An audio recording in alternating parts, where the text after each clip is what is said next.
Students, welcome to Sunil's tutorial. I'm Sunil Nirvani and today we'll be doing the chapter called as polymers. Let's start. Now first of all, what do I understand by polymers? What is polymers? Polymers are macromolecules having higher molecular weight and they are composed of smaller repeating molecules. When you have a very large molecule which is made up of similar small molecules, then that is called as polymer. Right? So that's the meaning of the name of the chapter. Polymers are macromolecules having high molecular weight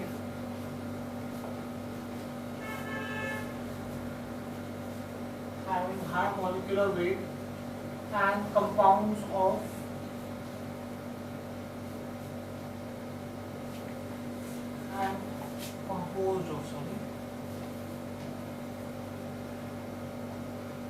composed of smaller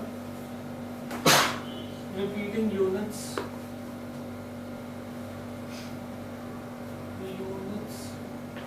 called monomers. That is what is polymers. Right? Now, there are a couple of words in this definition which we need to understand very clearly. First of all, what are polymers? Polymers are macromolecules, that's an important word, having high molecular weight and composed of smaller repeating units called as monomers. Monomers is the other important word here. Right? Now, first of all, what do you mean by macromolecules? As I already told you, macromolecules are nothing but large molecules having higher molecular mass. Large molecules having higher molecular mass is called as macromolecules. And monomers, as the definition suggests, these are small repeating units. Right? They are repeating structural units which are present in polymers, which are derived from simple reactive molecules. Right? So you have two things. You have macromolecules.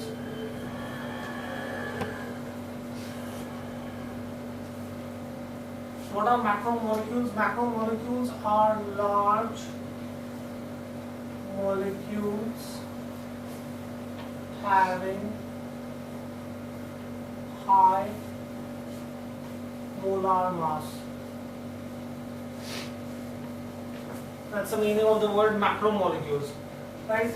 The other word that you have in that definition is monomers.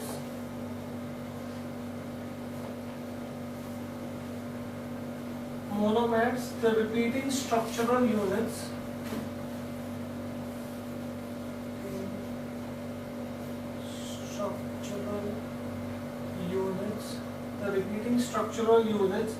of polymers that are derived from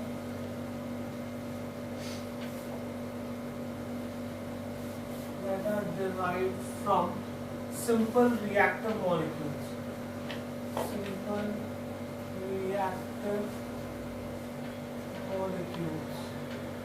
These are called as monomers.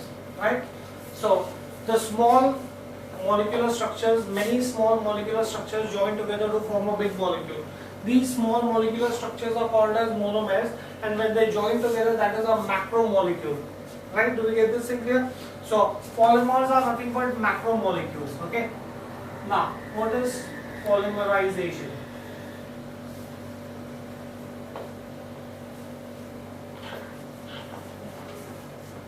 What is polymerization? Polymerization is the process of formation of polymers from respective monomers.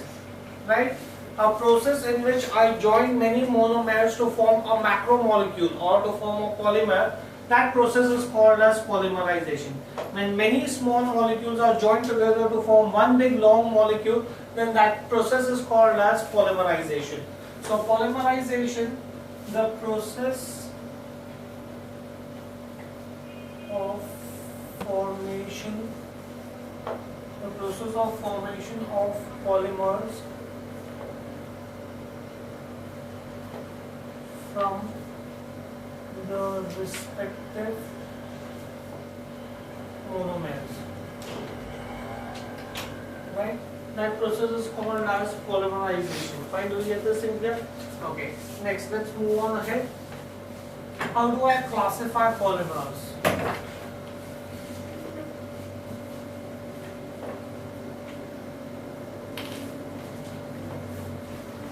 How do I classify polymers?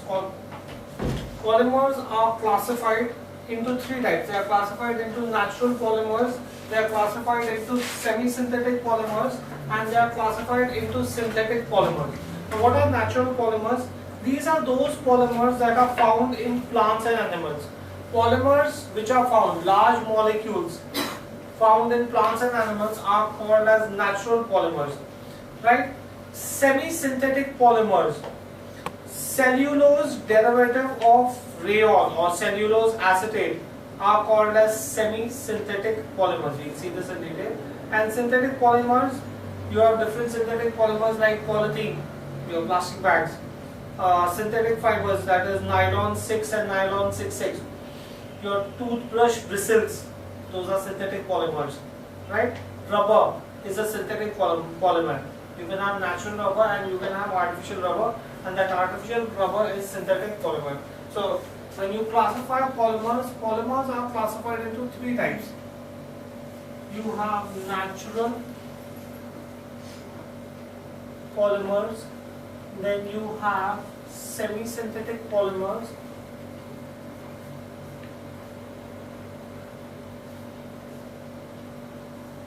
and you have synthetic polymers. Right? Natural polymers are found in plants and animals.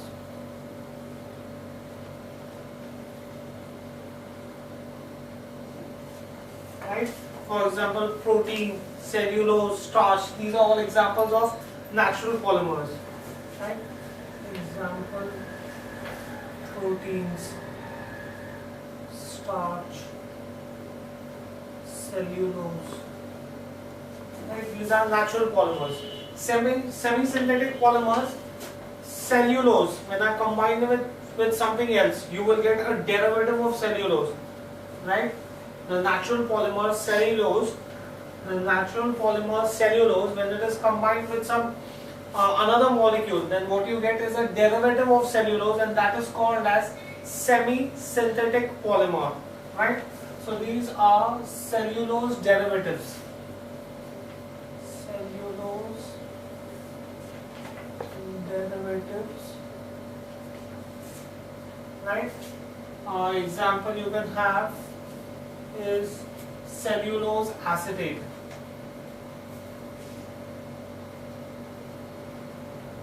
The common name for cellulose acetate is rayon. That's the fabric rayon. And then you have cellulose nitrate.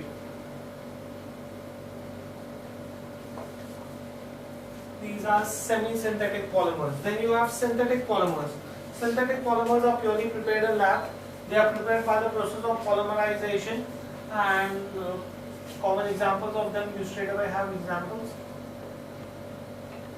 Polythene, your plastic bags. Then you can have synthetic fibers.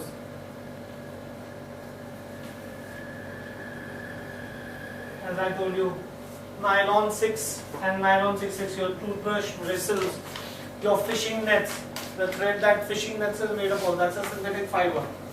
And then you have rubber, synthetic rubber. Right? So this is your classification of polymers. Now, how do I, this is based on source. That is from where I get this. Polymers can also be classified on the basis of their structure. Right? This is the classification of polymers based on the source from where I am getting the polymers. You can also classify polymers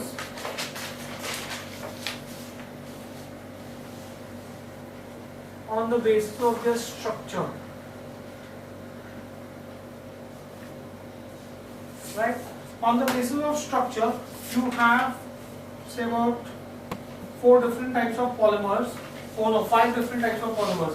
First is called as linear polymers.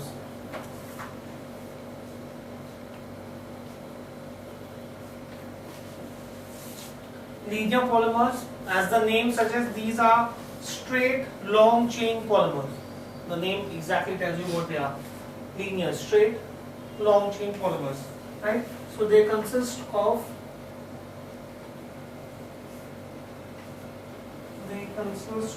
long straight chain.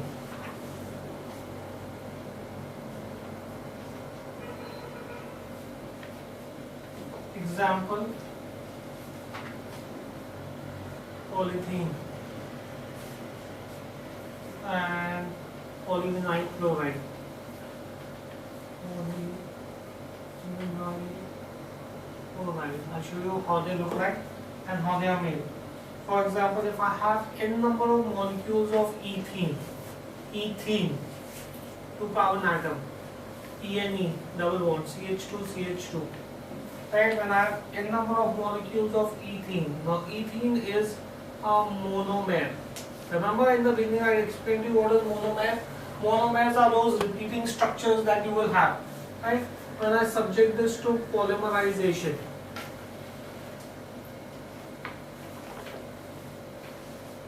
ethene to polymerization, I will get repeating unit. Double bond will get converted to single bond, and I'll have repeating units like this: CH2 single bond, CH2 single bond. I'll have n number of such repeating units, which is nothing but you will have CH2, n number of such units, and this is your polythene. So thus you can see that many monomers are joined together to give you a polymer, and a polymer is a macromolecule. That's the meaning of those words that I showed you in the beginning. I'll show you another example. For example, if I have n number of molecules of vinyl chloride, vinyl, CH2, CHCl. Vinyl means there should have been a triple bond. Here's that triple bond, right? Two attached here and one to the chlorine. So this is your vinyl chloride.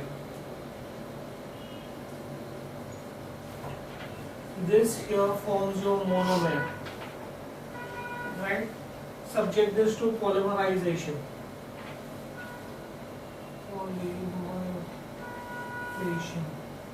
If I subject this to polymerization, I'll get repeating units. The repeating units I'll get is CH2, CH, Cl.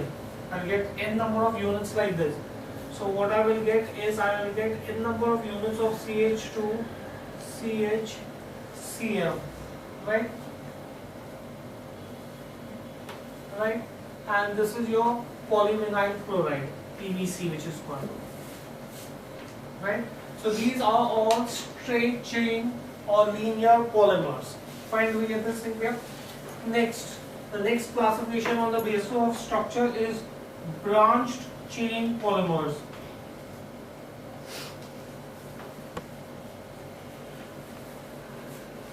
Branched chain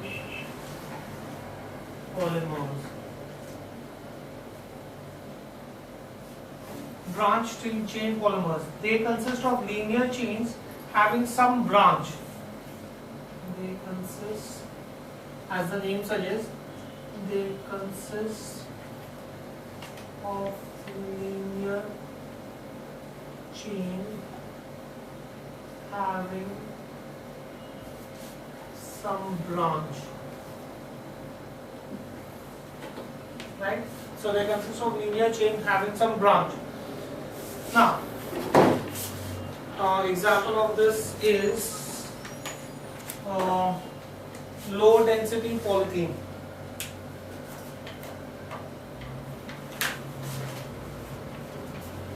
Example is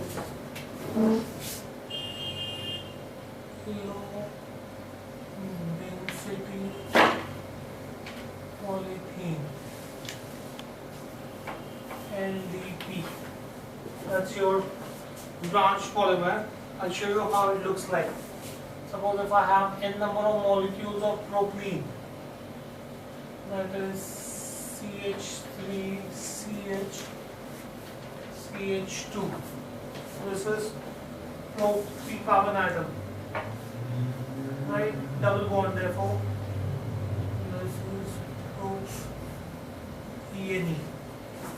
three carbon atom, therefore pro, double bond, therefore ENA. So that's your propylene. Propylene, when I subject this to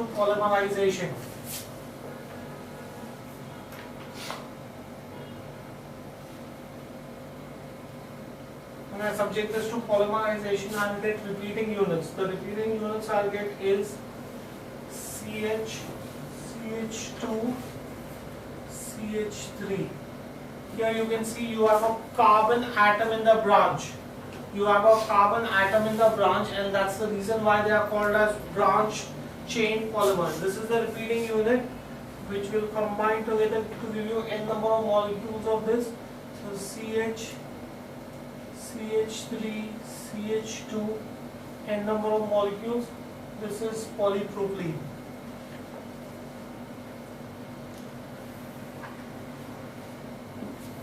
Right? So that's your branched polymer. Next, you have cross-linked or network polymer.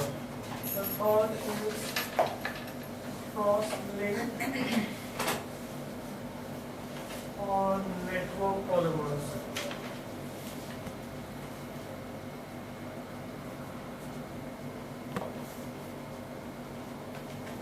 Your cross-linked or network polymers.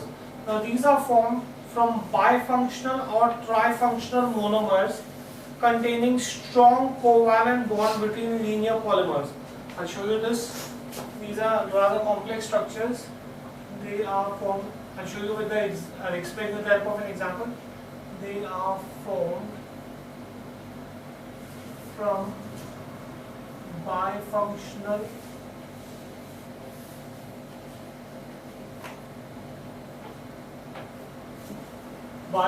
that means the branch has two functional groups, or trifunctional monomers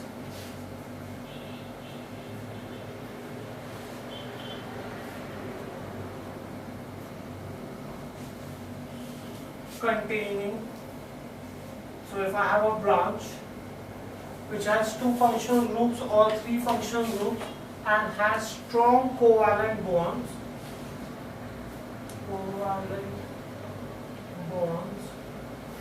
containing strong covalent bonds between linear polymer chains.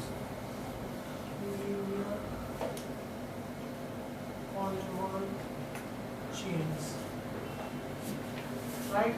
Example of this is bakelite.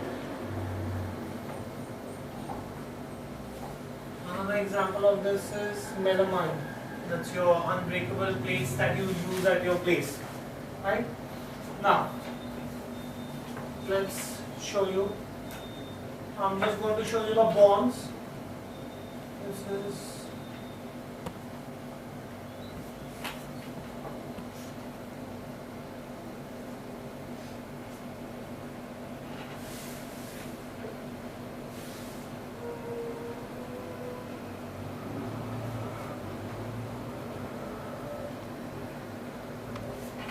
right?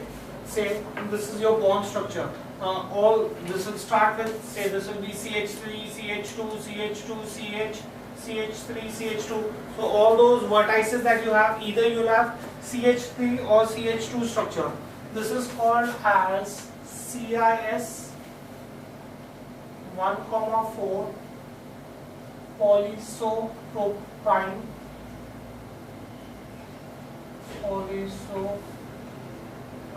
chain. Right? Combined with similar structure again, you will have this combining again here. You will have this combining again here. So in this case, right, draw the structure again. So you will have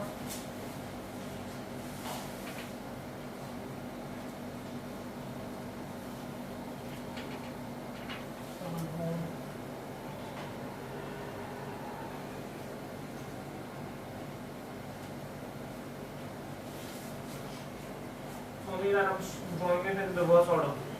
No.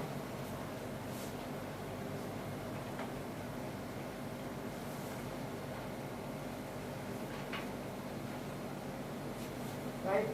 The two chains, when they are combined in the presence of sulfur,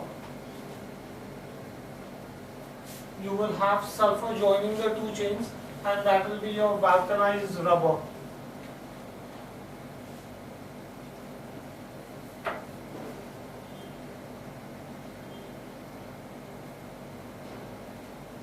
Sulfur comes here, you will have CH bond here, this is your sulfur coming in here, and then the chain as it is.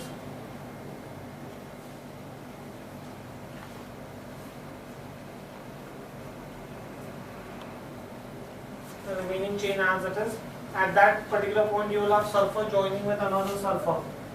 So you will have the other structure, the second molecule as it is, except that you will have a sulfur joining here. So you will have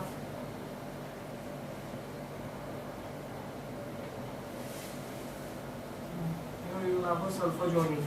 So the two sulfur molecules will join, and then the balance chain as it is. Double bond will get converted to single bond because that bond has been used to join sulfur. This bond has been used to join sulfur.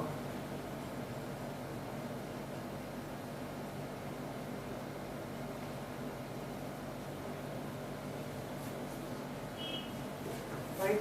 This is your vulcanized rubber.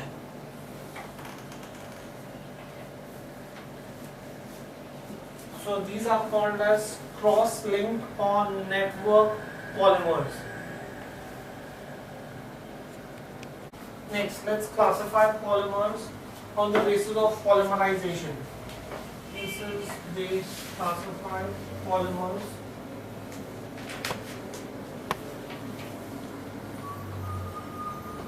Polymers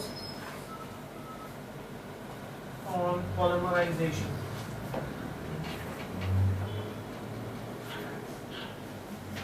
Right? Let's try to classify polymers in this method. Now, when you have to classify polymers on the basis of polymerization, you have two types of classification. Either you can have addition polymers or you can have condensation polymers. On the basis of polymerization, polymers are classified into two types. You can have addition polymers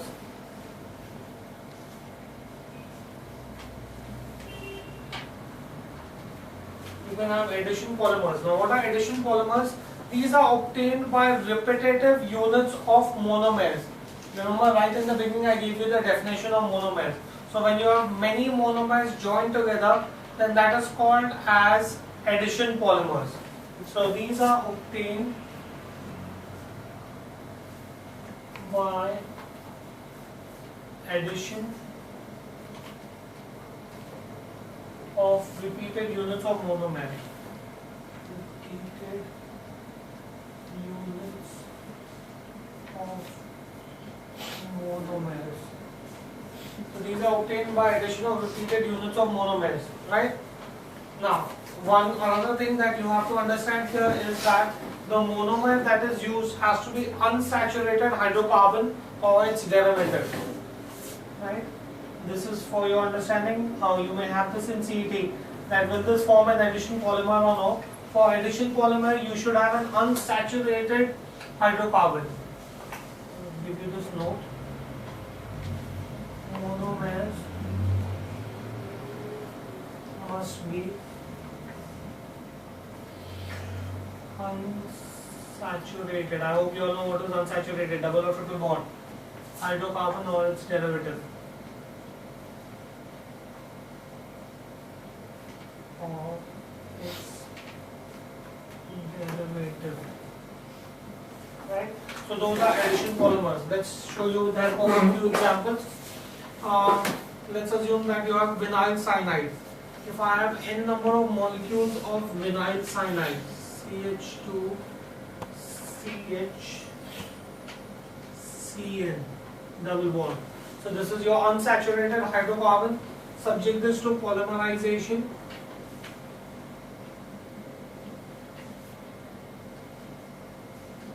The repeated units that you will get is double bond will get converted to single bond. So you will get repeated units of CH2, CH, Cn.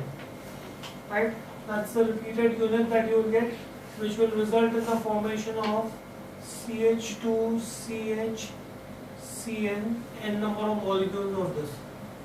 You will get n number of molecules of this repeated unit, and this is called as Orlone addition polymer, where you have unsaturated hydrocarbon that is subjected to polymerization, right? Then you have tetrafluoroethylene. Another example, if I have tetrafluoroethylene, tetra, I need 4 fluorine, ethylene, double bond. So that's your tetra, 4 fluorine. So tetrafluoroethylene, 2 carbon atom, ene, therefore double bond. This is my unsaturated hydrocarbon. This is your tetra, I can write the name here. This was vinyl cyanide.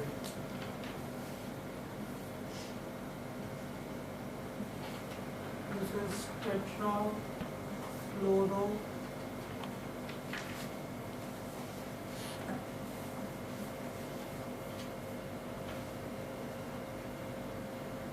Ethylene.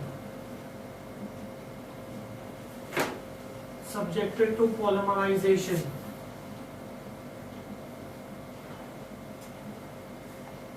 If I subject this to polymerization, the repeated units will be double bond will get converted to single bond. So my repeated units will be CF2, CF2, right? They will join together. These monomers will join together to give you the macromolecule CF2, CF2, n number of molecules, and this is your Teflon. That's how you make Teflon. So these are addition polymers, right? Then you have condensation polymers. Condensation polymers.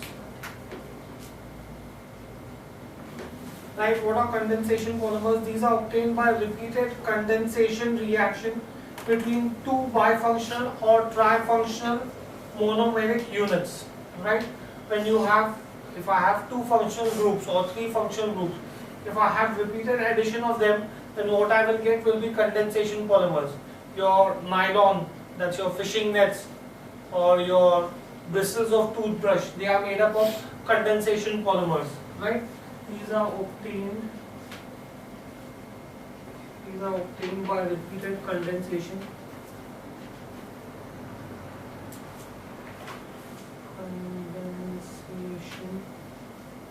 These are obtained by repeated condensation reaction between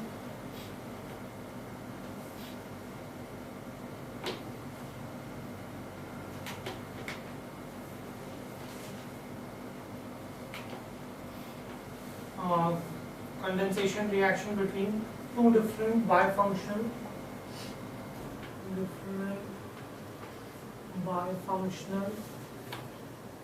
or trifunctional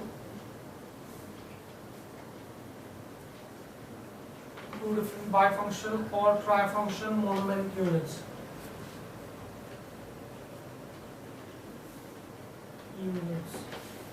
Right?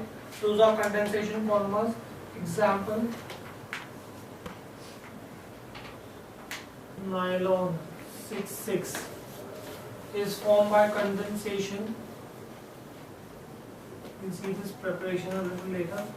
Is formed by condensation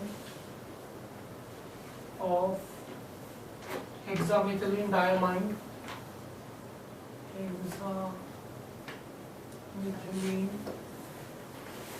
is formed by condensation of hexamethylene diamine with adipic acid. Hexamethylene diamine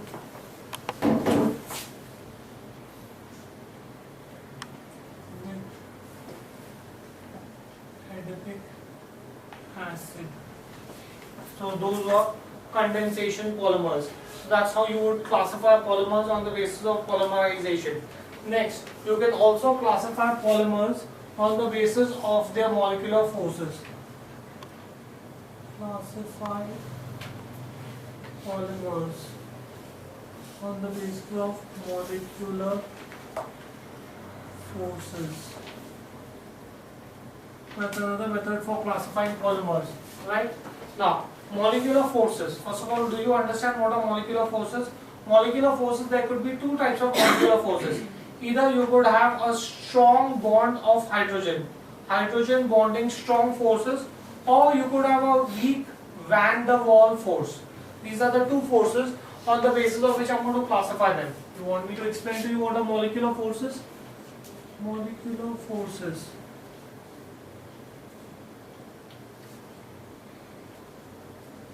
Molecular forces, you can have hydrogen bonding,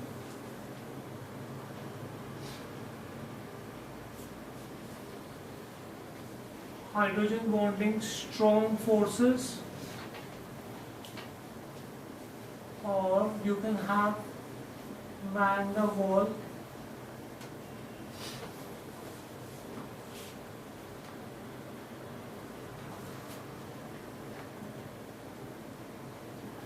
weak forces, which are weak forces. So you could, these are the two forces that could exist in a molecule. Either you can have a strong hydrogen bond force, or you can have a weak van der Waals force. Right? Now on the basis of this, you have 4 different types of classification.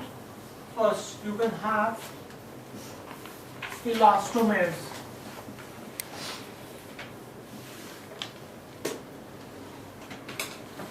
Elastomers. What do we understand by elastomers? These are rubber-like solids with elastic properties. Right? They are formed by weak van der Waals forces. Right? So they are solids, but they have those properties of rubber, and they are elastic in nature, and they are formed by van der Waals forces. 3 characteristics. Right? They are rubber-like solids.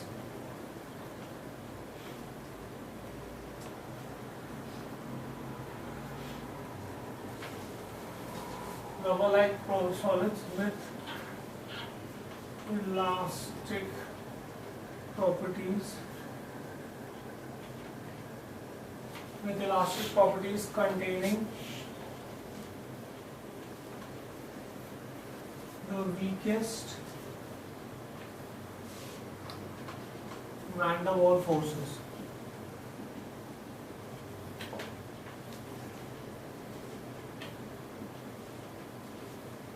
Since they have the weakest van der Waals forces, they are extremely elastic in nature. Now, they've shown you this whole thing in an experiment. If you've seen this English movie by the name Absent-Minded Professor. In that movie, they've shown that that particular scientist makes this elastomers, which are made up of, they are rubber-like, they are black in color, highly elastic in nature, and contain weakest van der Waals forces. Therefore, their reaction force is in fact more than their action force. When I throw a ball to the wall, it comes back with either less force. But since their van der Waals forces are very less, it comes back with a greater force. You know, you get these toys. Where you throw it with a certain force and it goes up with a higher force, right? Those are your elastomers. Let's see the formation of elastomers. Let's see chloropyrene. N number of molecules of chloropyrene.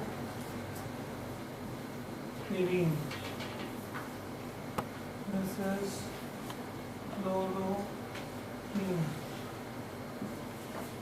Right? If I subject this to polymerization,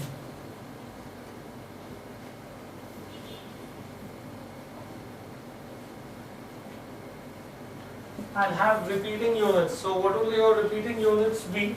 Now, the interesting part here is going to be, try to understand this. You have to have weak van der Waals force. Check how this is going to come in.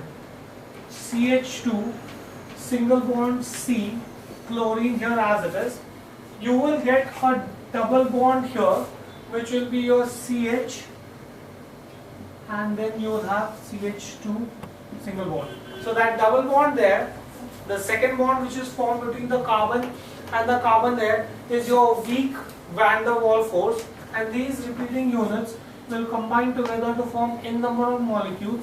So you will have CH2, Cl, CH, CH2, n number of molecules of these. So this is going to be your neoprene. right? These are your elastomers, right? Then you have the next classification that you have is fibers.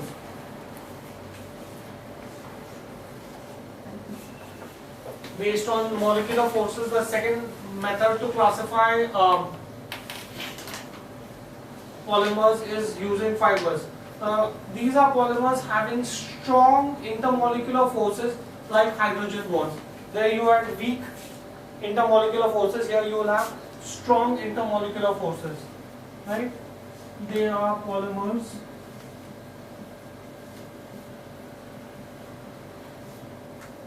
having strong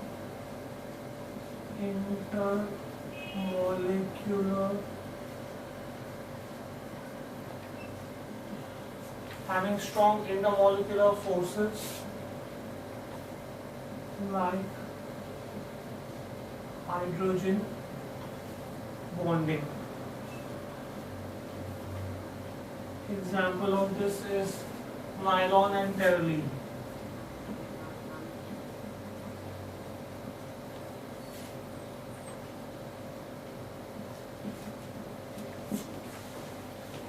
Right? Then you have thermoplastic polymers. These can be molded into desired shape by repeated heating.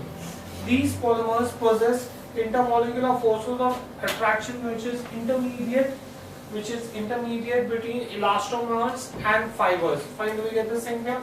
So the third classification that you have is thermoplastic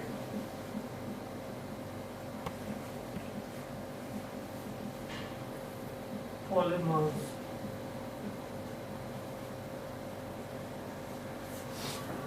Right? They have forces between elastomers and fibers. They have forces which are stronger than elastomers, but they are weaker than fibers. Fine, do we get this thing here? So that's your third classification. Fine, do we get this thing here? These are ones which can be molded into desired shape. Which can be molded into desired shape. Can be molded into desired shapes by repeated heating. By repeated heating. Can be molded into desired shape by repeated heating. These polymers possess intermolecular forces. These polymers possess intermolecular forces of attraction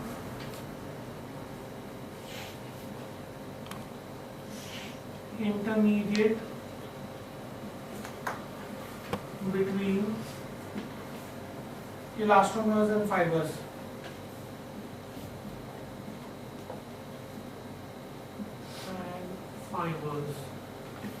Example, polythene,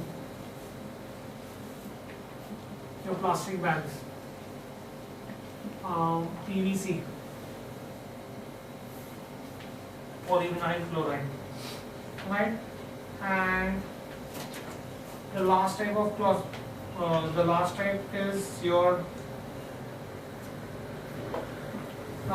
classification is thermosetting polymers.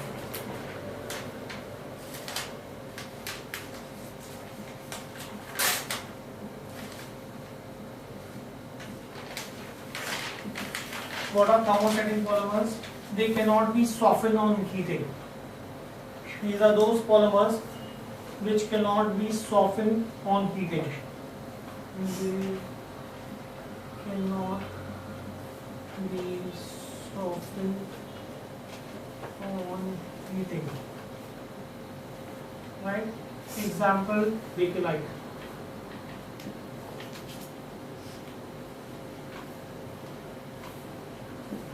These are your thermosetting polymers. Fine, do we get this thing here? So, do we understand how do we classify polymers? Right? Okay, we'll stop this here for the day. Thank you very much.